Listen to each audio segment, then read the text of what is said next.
Regiyo Mariya. Igitabo gisobanura Regiyo ya Mariya, umutwe wa 39.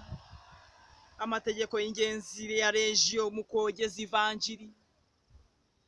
Ntawagira icyo amarira roho atanyuze kuri Bikira Mariya.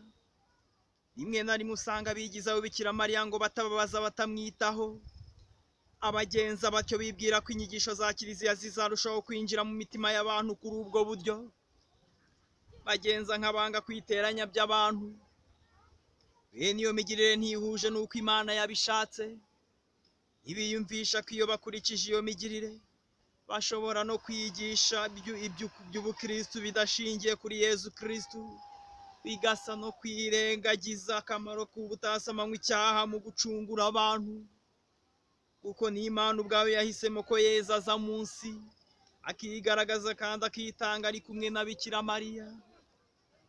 Kuva mu ntangiriro isi itararemwa, Bikira Mariya yari mu gitekerezo cy'Imana.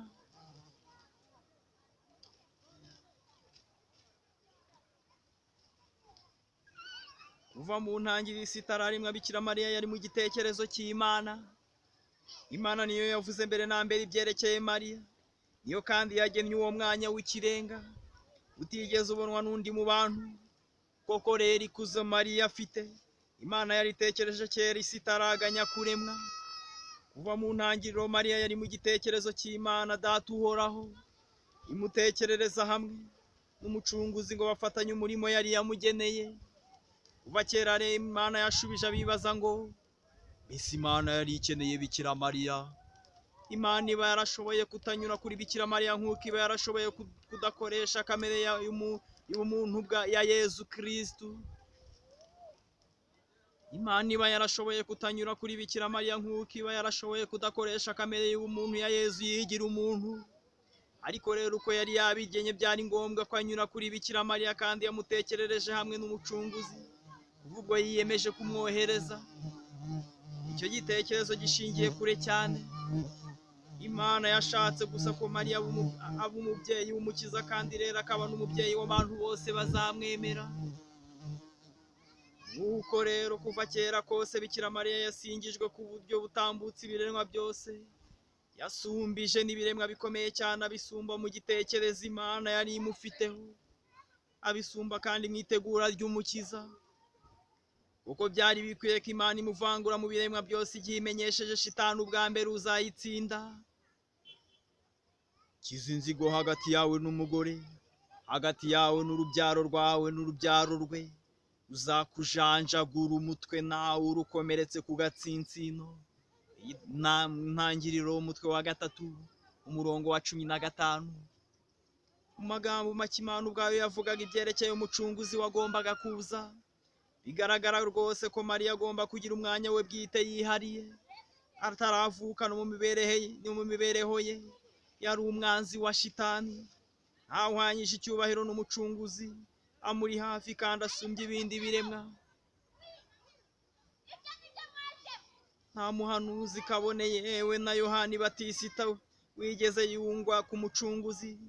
Nta mwami, nta ntumwa, nta mwanditsi w'ivanjiri kabone, ndetse na Petero na Pawulo. Nta n'umwe mu bapapa bakomeye, nta musaseredoti n'umuhanga wabihawe, nta mutagatifu yewe na Dawudi na Salomoni na Musa na Aburahamu. Nta n'umwe mu biremwa byose biteze kubaho. Mariya wenyine gusa niwe wahawe kuba umufasha mu icungurwa ry'abantu. Ibyahanuwe bigaragara kandi byumvikana neza, kuko abahanuzi bakurikirana bagiye baca amarenga bavuga isugi n'umwana, cyangwa bagaca amarenga avuga umugore, cyangwa umugore n'umwana, bakavuga ndetse umugabekazi utetse iburyo bw'umwami. Bityo bagakomeza guhanura ko icungurwa ryacu rizaturuka ku mugore. Ayo magambo yose yerekeye Bikira Mariya yashakaga kumuvugaho iki? Icyo bamuvugaho cy'ikirenga gishingiye kuri ubwo buhanuzi. Ntidushobora kumenya neza icyo ubwo buhanuzi bwavugaga n'akamaro kabwo gakomeye k'ikirenga ku muntu ushaka gusobanura umwanya Mariya akwiye mu nyigisho za Kiliziya. Ubuhanuzi ni ibintu bizaza, nk'ukubonera kuri igihe kigiye kuza. nuko urabuka ibyo tugiye kuzabona, cyane cyane ubuhanuzi ntibwumvikana neza, ntibugaragara, ubwabwo ntibusobanuye neza, nubwo icyo buvuga kiba gisobanuye. Ariko nanone kwirinda cyane cyane kudacisha ukubiri n'icyo buhanura. Ubuhanuzi bwahanuye ko icungurwa rigiye kuza, riziharirwa n'umwana na nyina, ntihagire undi rivuga atari bo gusa, rikabatwereka bajanjagura inzoka umutwe. Ubwo buhanuzi bwaba bwivuguruje niba icungurwa rije, uwo mugore ntagaragare. Ariko niba ibyahanuwe ari ukuri, kandi icungurwa ry'abantu rigashingira imizi ku kwigira umuntu kwa jambo n'urupfu rwa Yezu Kristu warushye cyane mu bugingo bwe hano ku isi, ndetse agacengera no mu mitima, uko tubibona mu bitabo bitagatifu no mu nyigisho za Kiliziya. Noneho rero ni ngombwa Yezu na Mariya tubasanga hamwe mu nyigisho za Kiliziya, bakaba indatana muri uwo murimo wo gucungura abantu. Mariya akaba Eva wa kabiri, umufasha wa Yezu wari umugenewe, akaba koko umugaba w'inema zose nk'uko Kiliziya imwita, ishaka gutangaza umurimo we wo kugaba inema. Niba koko ubuhanuzi buturuka mu bwami bw'Imana, abahinyura Mariya bari kure y'ubwo bwami. Kandi rero n'ubutumwa bwo kwigira umuntu kwa jambo bwagize Mariya ihuriro ry'ayo mayobera. Icyo ubuhanuzi bwakomeyeho kiregereje, icyo Imana yamugeneye hashize ingoma ibihumbi kigiye kugaragara. Nimwitegereze ngo iby'Imana yategetse kubw'impuhwe zayo ngo birarangirana ikuzo n'ishema.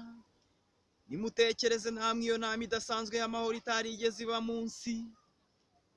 Ayo mahoro yemejwe hagati y'Imana n'abantu, bayita ubutumwa bwo kwigira umuntu kwa jambo.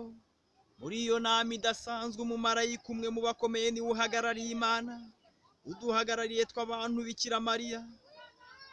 Uwo mureji yishimishwa no kwitwa izina rye, yari umukobwa ukiri muto.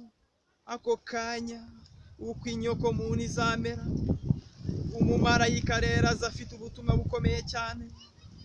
Yaba umubwira ibi by'amategeko ariko amubaza ko bishoboka, aramureka ngo yihitiremo kubwemera cyangwa kubureka. Ndetse bimara akanya, amaherezo y'abantu ari we yeguriwe. Imana yifuza cyane gucungura abantu, ariko rero muri ubwo butumwa ibigira nk'ibintu bisanzwe bidakomeye. Yanga gukubirana ubushake bw'umuntu, yari itanze ikintu cy'akataraboneka, ariko umuntu yagombaga kuvuga niba agishaka cyangwa se atagishaka.